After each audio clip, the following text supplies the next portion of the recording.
हाथरस भगदड़ मामले में सुप्रीम कोर्ट में आई याचिका को हाई कोर्ट भेज दिया गया है।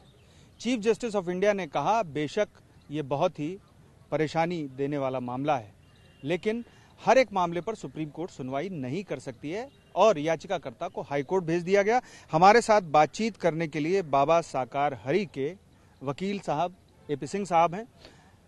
आपसे मैं ये जानना चाहूंगा कि सुप्रीम कोर्ट से तो मामला अब हाई कोर्ट चला गया, हाई कोर्ट अगर इस पर कंसर्न लेता है तब फिर आपका पक्ष क्या रहेगा? देखिए, मैंने प्रारंभ से कहा, मैं फिर आपके टीवी9 भारतवर्ष बहुत प्रतिष्ठित चैनल है, राष्ट्रवादी चैनल है और आप सुप्रीम कोर्ट के वरिष्ठ पत्रकार हैं। मैं आपसे वादा करता हूं, मैं सदैव कानून में, भारत के संविधान में, न्यायपालिका में भरोसा करता हूं, विश्वास करता हूं। नारायण साकार हरि भी उस पर विश्वास और भरोसा करते हैं और ये सत्य की जीत है, न्याय की जीत है, संविधान की जीत है, मानव मंगल मिलन सद्भावना समागम के करोड़ों फॉलोअर्स की जीत है और नारायण साकार हरि की जीत है। सर देखिए, ये जरूर है कि वहां पर बाबा गए थे और वहां पर इतने लोग मौत हो गई वहां पर भगदड़ की वजह से। आखिर बाबा उस जगह पर दोबारा आए क्यों नहीं जबकि इतने लोगों की मौत हो गई थी? देखिए, वो परमिशन लेकर आयोजन में जाते हैं, परमिशन लेकर प्रवास करते हैं, परमिशन के तहत बंधे हुए हैं। निश्चित तौर पर आप विश्वास कीजिए और कानून में बंधे हुए, कानून में विश्वास करते हैं। अगर उन्हें वहां जाते तो निश्चित तौर पर उनके 3 से 4 करोड़ फॉलोअर हैं देश भर में, तो क्या होता, इतनी स्थिति खराब होती, कानून व्यवस्था खराब होती। वो कानून में विश्वास रखते हैं, तो ये घटना दुखद थी, संवेदनकारी थी, लेकिन फिर भी उन्होंने अपना संदेश आपके चैनल पे भी दिया है, अपना रिटन स्टेटमेंट भी दिया है और उसमें सारी बातें कही है कि उनकी संवेदना है।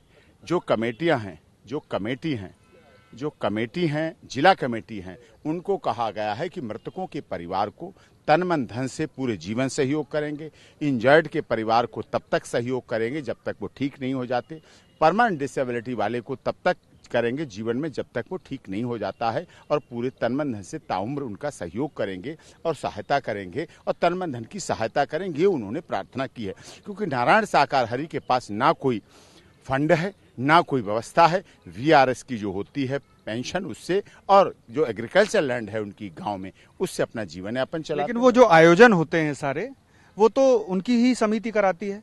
तो ऐसे में आयोजन की जो समिति कराती है, तो आखिरकार जो जिम्मेदारी है वो सिर्फ एक आयोजक पर डाली गई और बाबा को पूरी तरह से क्लीन चिट दे दी गई, उत्तर प्रदेश पुलिस की ओर से भी और उसके बाद एसआईटी की ओर से भी। देखिए, वो जिम्मेदारी उनकी भी नहीं थी, ये षड्यंत्र रचा गया। आपको याद होगा, पहले भी हाथरस में एक हाथरस रेप प्रकरण हुआ था, उसमें भी मैं डिफेंस काउंसिल था, उसमें 3 मुलजिम बाइज्जत बरी हुए थे अलीगढ़ कोर्ट से, सीबीआई ने जांच की थी। वो घटना भी उस समय भी हाथरस से ही नारायण साकार हरि के खिलाफ नहीं, उस समय उत्तर प्रदेश सरकार के खिलाफ साजिश रची गई थी अस्थिर करने के लिए। वो प्रथम चरण था, योगी जी की सरकार का था, और ये फिर दोबारा वहीं से एक साजिश रची गई उत्तर प्रदेश सरकार को अस्थिर करने की, सनातन को अस्थिर करने की, सनातन को बदनाम करने की, और नारायण साकार हरि था मानव मंगल में सद्भावना समागम। इसमें सनातन और उत्तर प्रदेश सरकार कहां से आ गई सर? ये तो सीधे तौर पर सिर्फ एक आयोजन था जहां पर भगदड़ हुई और उसके बाद लोगों की मौत हो गई। केवल भगदड़ नहीं है, आपको मैंने किया था, दिखाया था जी। आई विटनेस ने कहा, इंजर्ड ने कहा कि 15-16 हट्टे कट्टे व्यक्ति महिलाओं की तरफ इकट्ठा एक तरफ से आए, अलग अलग। ये कहां से देखा आपने? क्या कोई वीडियो है इस पर? इंजर्ड ने बताया, आंखों देखा है, इंजर्ड ने बताया, जो गिरे, जो बेहोश हुए उन महिलाओं ने बताया है। उन्होंने कहा कि और एकदम ऐसा फ्लास्क की तरह, उन्होंने देखिए मोडस ऑपरेंडी क्या बनाई, इस तरह फ्लास्क जैसा लेके, जो पानी की बोतल लगेगी हाथ में, और उसका स्प्रे ऐसे नीचे को दबा के उल्टी करके स्प्रे करते रहे और भागते चले गए। लेकिन कई जो चश्मदीद थे उन्होंने ये भी कहा है कि नारायण साकार हरि जो बाबा हैं, उन्होंने चरण रज लेने के लिए बुलाया लोगों को। वो कभी नहीं कहते, वो कभी वही एंटी सोशल एलिमेंट्स हो सकते हैं। इन्होंने ऐसी साजिश में शामिल है, उन्होंने इस तरह की भी तैयारी की, अपने ऐसे बयान भी दो। वो क्यों बुलाएंगे जब वहां चरण छूने का प्रावधान नहीं है? तो वहां चरण रज लेने की क्या बात है? वो तो गाड़ी से आते हैं, कालीन बिछी होती है, कालीन से उतरते हैं, कालीन से चले जाते हैं, गाड़ी पे चले जाते हैं, रोड पे तारकोल बिछा होता है, मिट्टी का तो वहां है ही नहीं, सवाल ही नहीं कोई चरण रज लेने की बात किसी तरह की। बिल्कुल झूठ था, बिल्कुल साजिश था। वो लोग षड्यंत्र किया, उन्होंने स्प्रे किया और भागे, और भाग के लोग गिरे पड़े, कुछ की दम घुटा, किसी की सांस घुटी, और उसके बाद वो गाड़ी पर बैठे, और उसके बाद उन पर गाड़ी पर ड्राइवर थे, काली और सफेद स्कॉर्पियो और अन्य गाड़ी भी थी, बोलेरो जैसी और गाड़ियां भी थी, उन पर बैठ के भाग गए। लेकिन अहम बात यह है कि उनके खिलाफ कोई केस भी नहीं हुआ और आप लगातार मीडिया में भी और सभी जगह उनकी वकालत कर रहे हैं, उनको डिफेंड कर रहे हैं।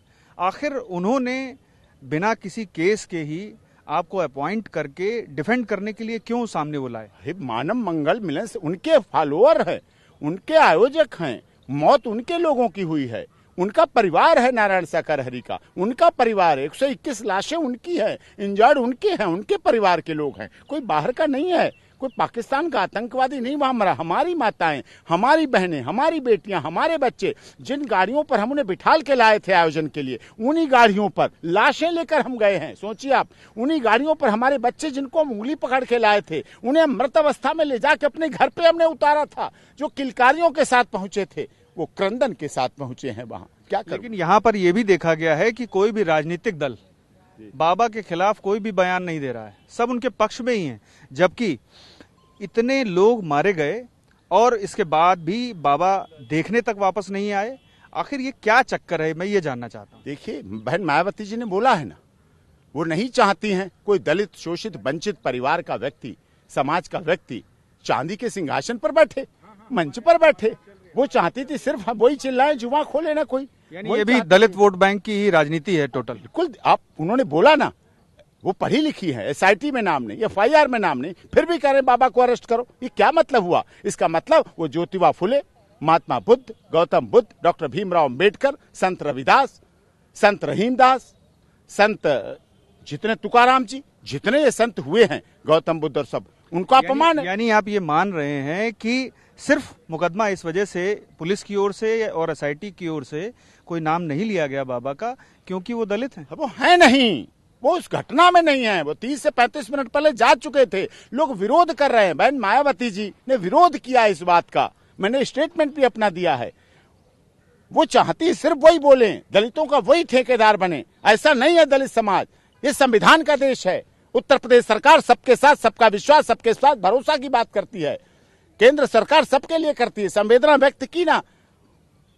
अब हाईकोर्ट, अब इस मामले में जब हाईकोर्ट में मामला जाएगा तब आप वहां जाहिर सी बात है डिफेंड करेंगे और हाईकोर्ट सारे ही सवाल आपसे पूछेगा।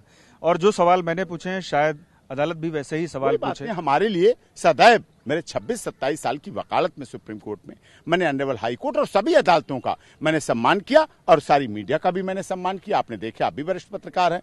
तो मेरी तरफ से संविधान ऊपर है, सर्वोच्च है। संविधान के साथ, कानून के साथ, न्याय के साथ लोगों को राजनीतिक हथकंडे और राजनीतिक साजिश नहीं अपनानी चाहिए। एक अंतिम सवाल पूछूंगा, जो आयोजक हैं क्या उनका केस भी आप ही लड़ेंगे? वो सारा मानव मंगल मिलन मैंने सरेंडर कराया ना, उसको ऊपरी अदालत, निचली अदालत से ऊपरी अदालत तक आप ही। देव प्रकाश मधुकर को मैंने तो सरेंडर कराया बुला के। वो हार्ट पेशेंट था, हमने उसका मेडिकल चेकअप कराया, दिल्ली बुलाया और दिल्ली में बुला के उसको सरेंडर करा दिया। हमसे बात करने के लिए बहुत बहुत शुक्रिया। तो आपने सुना बाबा नारायण साकार हरि के वकील AP सिंह साहब को, जिनके मुताबिक अब इस मामले में बाबा का कोई रोल नहीं है क्योंकि पुलिस भी उन्हें FIR में नहीं शामिल करती है और दूसरी ओर जो SIT है उसने भी क्लीन चिट दे दी है।